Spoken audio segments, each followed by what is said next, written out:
Darum. Okay. Guten Tag, Herr Penkert. Guten Tag. Was läuft? Was geht? Mir geht's gut. Und du?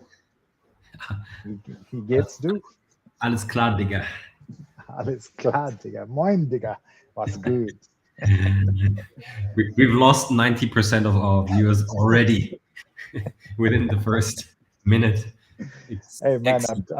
I'm trying to learn some German.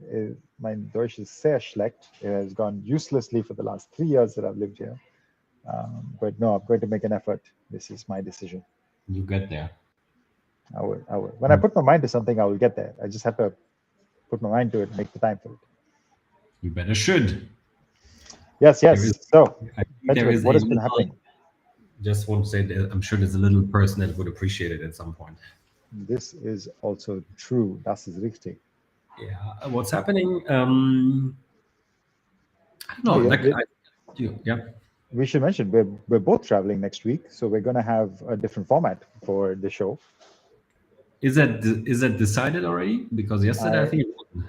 I haven't confirmed it, but I expect it to be. I will. Let's say I'm making it so that it should happen. We want the episode to go out, and you will have for the millions that are watching, we will have some guest hosts, which will most likely be other team members of STX, of SportsTech. So will it be the how many of them is to be decided, but I'm sure we'll have some people that are not these two faces that you usually see. The people that are doing the actual work in our company. Yes, while we just faff around. But no, where are you going, Ben? I'm going to my hometown, the small city of Koblenz, where I'm doing some teaching what I'm doing twice a year. And next year I'll have my 10-year anniversary of teaching. So it's going to be my 20th semester in spring. So next week it's my 19th semester that I'm doing this. So do you get a cake? Do they bring you is there some medallion that they give you? What happens? Nothing. Zero. I'm sure they don't even know, but it's okay. I don't need any spotlight. That's good. Yeah, but that's a cool let's say milestone. That's nice. But next week is only the 19th, so nothing big. No, but I'm looking forward. It's always good. And as you know, I'm visiting friends and family back home. It's a nice little tradition, so looking forward to that. And you're traveling SportsTech in the mission I'm traveling SportsTech related. I'm going to swap. I'm indoors and wearing a jacket. We're in the interest of conserving energy because that's what the building is doing. It's actually nice weather. It's not too bad at all. It's a nice sunny day in Berlin. But I'm happily swapping this for the warmth of Sevilla. So where I'll be attending the World Football Summit. If anybody who's watching is going to be there, come give us a shout. I mean, I'm going to be on a panel around Web3 in sports. Actually, we're talking about NFTs and metaverses and a whole bunch of stuff, and also will be at the award ceremony. So if you're in Sevilla, if you're at WFS, or if you're interested in attending, come check it out. Should be fun. I didn't know that you're talking about Web3. That's amazing. I like that. I'm talking about Web3 over there and in Barcelona next month as well. Wow. Yeah. Look at you. Gotta make it happen. By the way, just a quick short plug here. We are also working on a Web3 report, Web3 in sports. When are we going to publish it? Next month already, or? Yeah, we're gonna. I mean, the target I have is somewhere between I think it's the 28th or 29th of October to the 3rd of November, like somewhere in that week, depending on the other timelines. But no, I mean, we're going to do a whole month of Web3 content. So October is going to be Web3 in sports month at SportsTech. So on our podcast, we've got some really cool guests already in the can. There's some good episodes coming out. We're going to have some guest articles. We're going to do a bunch of interesting content for you guys. So it should be fun. Look out for that.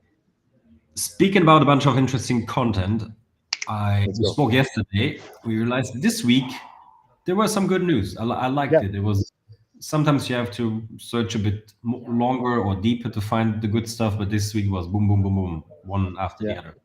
So I would say Mhm. let's Go right ahead. in. Yeah, exactly. I'm going to start with some boom boom funding rounds and some big ones at that. Yeah. So LootMogul, if you don't know them, I can't say I did. I'd seen, I think, the brief website briefly, but I didn't know too much about them. They're a sports metaverse company. What does that mean?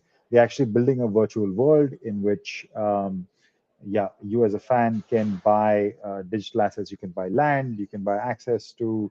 I mean, you can basically buy land in this metaverse, and then you have some avatars in which you can enter the metaverse, and you can play some games, and you can do a bunch of stuff in this virtual world. Here are some images for it. So LootMogul, and they say it's an athlete-led metaverse. They don't have any big names on their website, but I did see lots of athletes in, let's say, official gear. So I guess they are maybe second tier, third tier athletes, in whether it's the NBA, NFL, women's basketball, women's sports, yeah, a bunch of athletes over there. But they have raised what is apparently 200 million from global emerging markets. So GEM is the name of the VC fund. 200 million sounds like a lot. It's a hell of a lot of money, and it not sounds like a lot. It is a lot. But I should clarify, because when I saw this name, GEM, they look familiar, and I think this is the third deal that I've seen from them, two in sports, one outside of sports. So the way this fund works is pretty interesting. It's that they basically have opened a $200 million line of credit in a way that LootMogul can dip into and take money for equity. So it's not a loan, it's not a debt. But they extract as much money as they need at any point in time. So they have investment up to a 200 million cap. They could take the whole thing. That's up to them. But then it'll come down to how much equity they hold. So that's an interesting model that this is operating with. I've seen them do this deal a few different times, and with this exact same figure, with this 200 million figure. So how many of these companies are operating with this full fund? I don't know. But yeah, just quickly on LootMogul, they have over 180 professional athletes, and they're going to onboard 1.5 million athletes from high school. So they have big plans, right? 200 million will help you achieve them. A similar figure was raised. This is actual money raised was by Therabody, which is raised 165 million. Therabody, if you're not familiar with them, yeah, exactly as the image you see, they're a bunch of fitness, recovery devices, in smart massage guns, other sorts of. I think they have a knee brace. They have a few different devices which help athletes recover faster. They've also tied up with a whole host of sports teams. So they've raised 165 million. Most interestingly, there's no image here, but they actually have. I wanted to show you this quickly. I should have already set it up. But they have these smart goggles that they've launched. Yeah, this is the one. So these are basically massage glasses. So glasses that you put them on, and they massage your face, and that That is so cool. it, yeah, it is pretty interesting. Basically, and it helps you sleep better as well. It's also a sleeping aid. So and the third one, last one, only half worth raised. I mean, come on, guys, get the game together. It's A-Rod and Malor, who have set up 100 million, have raised 100 million to set up a athlete stock market. Is their solution? It's called Mojo. Yeah, it's basically functions. Mojo currently is a sports book, as this article says, but they're instead of doing a traditional betting format, they're talking about it as athlete value, right? So every athlete has a value. You can buy an athlete at a particular value, and if they're doing well, in theory, in real life, then the value appreciates, and therefore your investment appreciates. So exactly like a stock market works, but the athlete is the and they're seeing this in formats, and they're bringing it here. I want to bring you in, but before I do that, for the life of me, I couldn't remember which was that athlete stock market company that crashed a couple of 2-3 years ago. I was looking as well, quickly Googling before we got on air, but I forgot the name. But this is something, it's a format we've seen before. Yeah, I remember that. I also can't recall the name. I think it was in the UK where it completely Yeah, broke it down, was it was a British company, exactly. Yeah, British and the company. They users lost did not see any money back from what they have invested. no, not at all. They actually just disappeared overnight, pretty much. So they lost a lot of value. Yeah. By the way, your connection is not so good once you start Oh, scrolling. Not sure if it's just me or if it's for everybody else as well. I just wanted to let you know. It seems to be always better if you just keep that picture as is. But okay. whatever. Um, Yeah, I mean, first question that also came to mind to me is, I mean, we've heard that story a couple of times. Stock market for athletes, participate in their career, yada yada yada. But none of them have ever been like properly successful, as far as No. I can recall. So I was wondering, okay, why should it be this one now? It's this typical. There's a lot of money. They throw in, sorry, but random star because he does so many things. I don't I don't see anything but a PR stunt there. So yeah, a bit skeptical there, but who knows? Therabody, obviously, great company. The text didn't mention anything of financial struggles or anything that rounders need to cover some tough times. It's about more products, more categories, all of that. So they seem to be on a good path. And yeah, Load Mogul, they came basically out of nowhere. Never heard of them. Um, Huge metaverse, whatever. But as you said, the model is interesting. I wasn't aware of that. Um, Kind of on the edge of whether I like it or not. I tend to rather like it than not like it, but not entirely sure. What's your opinion on the model? Yeah, it's a bit dodgy. Actually, I saw it first, this fund, Yeah. when um, it's funny story. This girl I used to date, this is long, long back. She raised money. She's a startup founder. She raised a ton of money already. I think 10 plus million for her. It's a content-based company. It's AI, which is helping generate content. And so she raised a ton of money. And then I saw from she's got a 200 million. I was like, wow, that's a big jump. You know, full full Mm, props to her. And then I went and read a little bit more about them. And I was like, oh, okay. It says it's a commitment to invest. They're very careful. The official press release says it's a commitment to invest. It's not an investment. So basically, it's an open check which has a limit of 200 million, and you can dip into it. And it just sounds like a bit of PR, but I'm sure some of it has already been seen by the startups. yeah, that's the only issue that I have, or the main issue that I have with it. They make it look like it's an investment, Yeah, and then they maybe shop the company around and say, "Hey, we get so much money." Um, so that's a bit weird. Yeah, to be seen what yeah, comes out. I'm sure they don't write those checks for nothing. So yeah, let's see what comes out of it. exactly. All right. Yeah, seeing what comes out of it also fits a little bit to the next one. It's something we've talked before, so that's not like something groundbreaking new I'm going to present to you here. It's about the NBA launching another season of the NBA LaunchPad. What is the NBA LaunchPad? A few things that I took from the article. They don't really want to call it an accelerator or an incubator because they say it doesn't really fit in general. Like those terms doesn't necessarily fit. It's basically a 6-month R&D program with the NBA, where where companies can test their products with players, teams, media, all connected to the NBA, obviously. And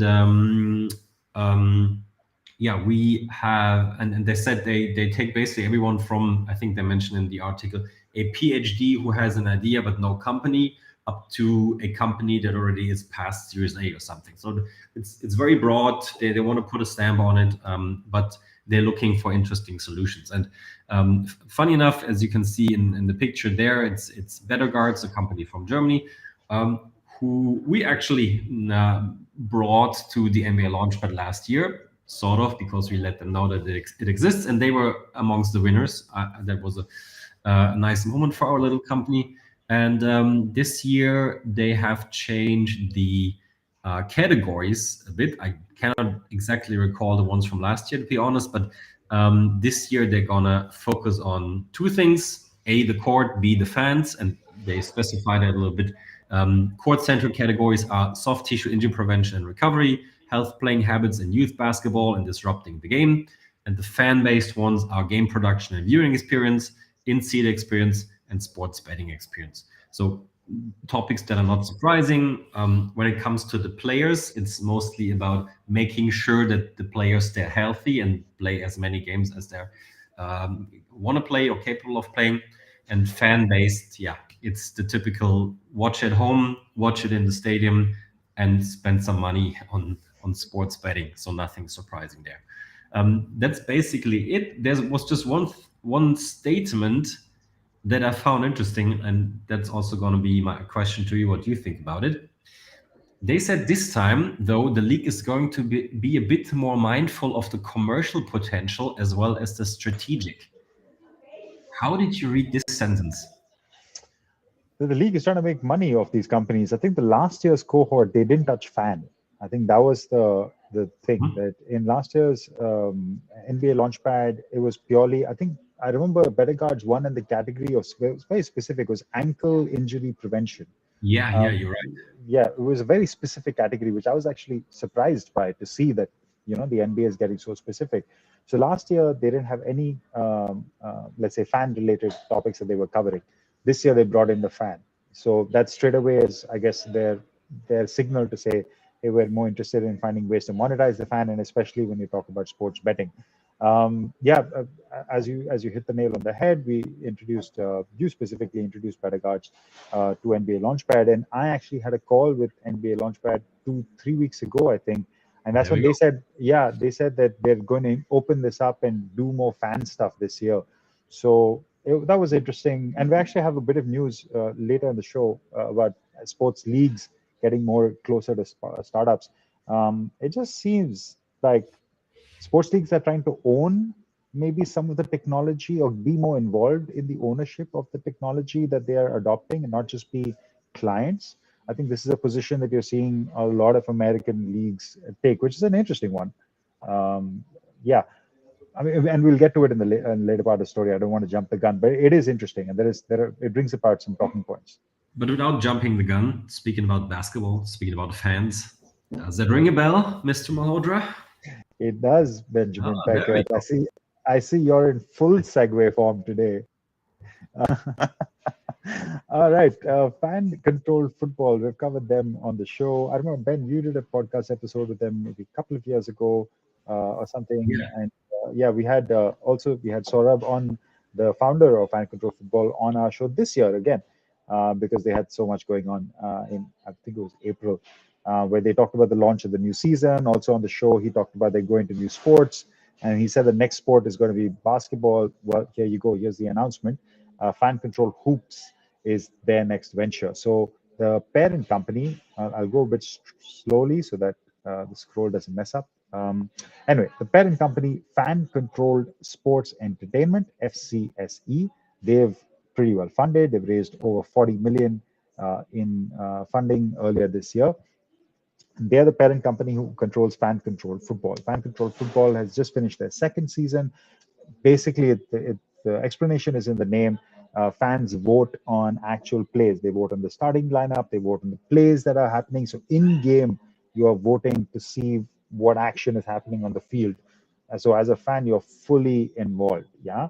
Fan Control Football has also embraced a lot of Web3 concepts. They've set up some teams in DAOs. They invited some really big NFT groups to own teams as well. So they've been really big on the Web3 aspect of incorporating fans into sports. And they've taken this to basketball as the next venture that they'll launch. This will be out in, it says February 2023. And from, if I remember my conversation with Saurabh, this will also be using a lot of Web3 concepts about how the teams are set up and how fans are involved into the voting and stuff. So yeah, the rest of it is simple. I won't spend too much time scrolling on the article. Yeah, sorry, I definitely should mention this. The court itself is a smart court, fully interactive LED court. We've seen a couple of solutions. One is called a Hoop, HUE, and we've seen a couple of others where basically your basketball court is an LED screen and all lights up, the 3-point line, the backboard lights up when you score, and stuff like that. So making the actual arena super interactive. So that will also be incorporated here. Yeah, sounds super interesting. I'd love to actually be involved in. I'm guessing, Ben, you'd buy an NFT to get access to something like this, right? Maybe, yeah, but it only says potentially NFT communities, right? Or is that for sure? Not, I mean, No, it says potentially there'll be celebrity owners, but I think like from what the conversation I remember that they will definitely do something. They will definitely engage with either the they already have, which I believe were the apes, the kittens, sorry, the cats, not the kittens, and they had a couple others I don't remember.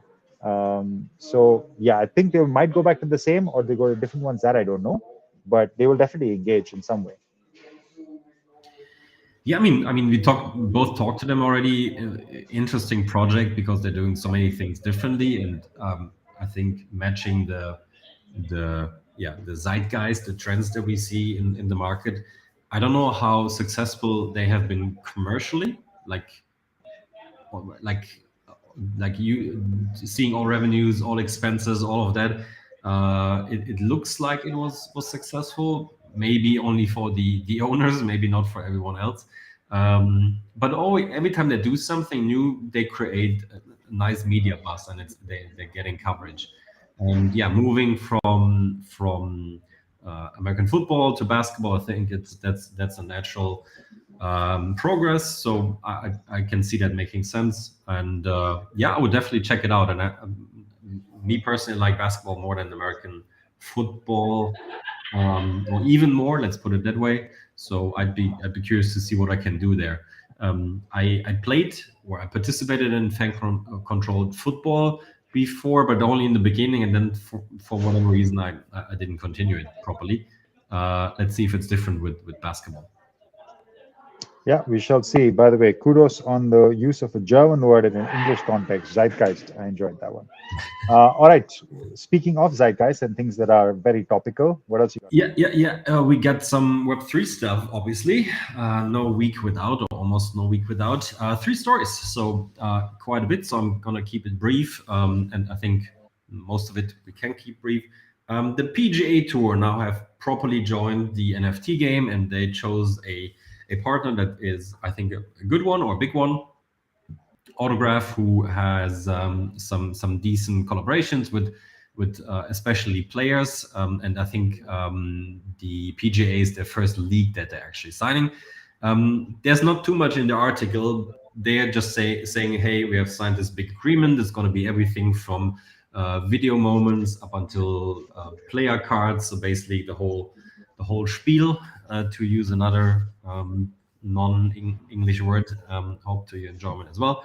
And that's basically it. They talk about a new era, big fan experience, connections, yada yada. So it's a typical press release article. But yeah, long story short, PGA collaborating with Autograph. They're doing everything that the NFT world has to offer, and they didn't specify it any deeper.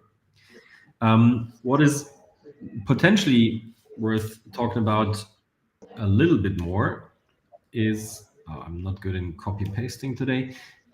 It's L'Equipe, the French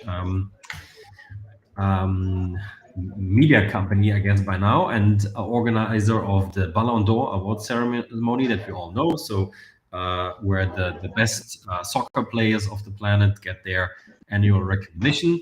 They are introducing NFTs for the first time into their project, and it's actually kind of interesting. And of course, I'm going to ask you for your opinion. So, sparing you most of the details, but essentially, they're going to sell 2022, because that's the year that we're in, NFTs, and they give you different benefits. Some of them give you access as a VIP to this year's award ceremony, but there are others that give you access for the next 20 years, which I think is pretty cool. And there are also others which give you, and there's a collab built in there that's not in the headlines, but they give you exclusive Sorare Ballon d'Or cards, which I can imagine are also very valuable or perceived as valuable on the market. So different tiers of NFTs. I didn't fully understand all the details. For me, the highlights were, you can go to the Ballon d'Or award ceremony for the next 20 years, and you get exclusive Sorare Ballon d'Or cards. That's pretty amazing. Just wanted to get your opinion on those two first before we come to the next one. Yeah, just quickly, I think the autograph one is straightforward. I agree with you. I think the Ballon d'Or one was actually interesting. I was unclear though on because I think it says that the NFTs are based on the Tezos platform, but Oh yeah, you get access to Sorare cards. So I was a bit confused by who's actually driving the NFTs, or maybe Sorare is just a partnership. But either ways, I think the use case is pretty nice, and it's not expensive. I think it was. I think the price is also mentioned. It was 250 euros or something, and then it's available at a first time for 200 euros, which if you're telling me I'm getting a ticket for the next 20 years for the Ballon d'Or Awards, that sounds pretty cheap actually. So yeah, not too bad. but I wasn't. I read it the same, but the part up there also says September 15th with a floor price of 999. So I didn't check it to be honest, but maybe there was just maybe it was an auction and that's the starting point. Not entirely sure. I forgot to Yeah, look. but even then, even 1,000 euros, it's I think a decent price to go and attend the most prestigious football award ceremony for 20 years. It's not too Oh, bad. and one thing I forgot, like it also says the 5 winners because there are 5 categories. So the actual players, they also get an Yeah, NFT of their of trophy. them. Yeah, So also not so bad. yeah, not bad. And then there was another one that it was a bit weird, but also interesting. So there is Immortal Game, a startup that wants to create a Web3 chess platform. And if I understood this right, and they have raised money, decent money already from good investors like I don't know Kevin Durant, Rich Kleiman's, yeah, 35 Ventures, TCG Crypto, Sparkle Ventures, Kraken Ventures. As far as I understood, you can buy single chess figures and they can be used in games. So it's basically fractionalizing the chess game. And I don't know who's then controlling the game or using the figures. Um, but I would assume that if you lend someone or whatever the functionality is, and that person wins, you participate as well. So something like this.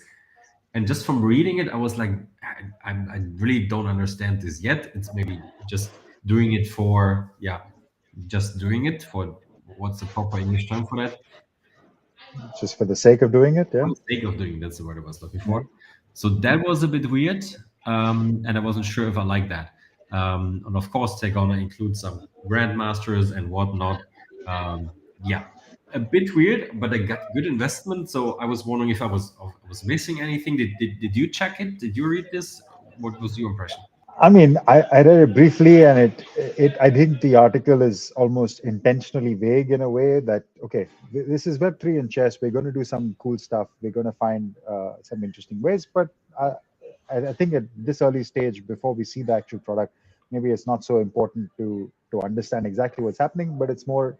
I like that there was a lot of money going into a sport like chess, Yeah. which also is super interesting. But Ben, speaking of interesting Yes. ways to control chessboards, There we go. so I There don't know we go. if you saw this story, and I felt like when I saw this news article of the Web3 chessboard, I felt like fate has given me the chance to talk about this because I was looking for a way to bring this story up. So this is a piece of news that broke last week. Now I should clarify that this story has been negated and it was just and it's apparently nonsense. That's on one side, but at the same time, Magnus Carlsen, world champion, who's involved in the story, did post a Twitter a meme on Twitter of Mourinho. I think the article referenced it well. Yeah, if I speak, I'm in big trouble. This is his post, and this is I drew from the tournament. So, little context. What exactly is the issue at hand? I think the headline gives it a wonderful explanation. The chess grandmaster anal bead conspiracy that's happening now. Essentially, Magnus Carlsen was in a match against Grandmaster Hans Niemann, where Hans Niemann won in a stunning upset. And the theory is that Hans Niemann was receiving coded messages via anal beads, and that's what he used to defeat Magnus Carlsen. Now, if that is not fantastic use of sports technology, I don't know what is, Benjamin. I don't know what is. Two things. First of all, thumbs up for that story. And secondly, I I think had to get it in there. Yeah. that's a new category. It's not athlete performance. It's not fan experience. I think it's athlete experience. That's not bad. I'll give you that. Athlete And in-game experience. Oof, yes, it can be quite fun. but as we're already at 30 minutes with the show, I would say talk about topic Yeah. number one this week. Yeah, but I'm just a glad we great got it story. I covered. mentioned this to Ben Cash. Yeah, I mentioned it to Ben casually, and I just found a way to bring it into the show. So I went for it. Okay. Oh shit! I totally forgot the last two. So the last still actually more sports tech funds. Um, we have two big sports tech funds actually. Not too much to say on this story actually, apart from the fact that there's more money coming into the market. There's a 50 million fund called City Capital. This is by David Abrams and Arnie Rees. Arnie Rees is the ex Sport Radar CEO, and David Abrams is part of. Oh, sorry, no. David Abrams is also from a sports investment background, and they are long-time executives. They'll be focused on sports and media, is what the idea is. That's for their fund, Velocity Capital, and the other interesting venture that we about earlier in the show was Elysian Park, which is an investment, very active VC in the sports tech world, joining hands with the PGA Tour to launch EP Golf Ventures, where they will invest in golf related startups, obviously, but where the PGA Tour will take equity positions. And also super interesting, they haven't defined a fund size, but they say, yeah, they're in the 90 billion golf industry, etc. This one comment on this, which the article actually does a pretty good job of raising, is that, and this is connected with the NBA one that we talked about earlier, that usually the agenda for a VC and a sports league are quite different. The VC is looking to gain a multiple of their investment of capital over a period of time.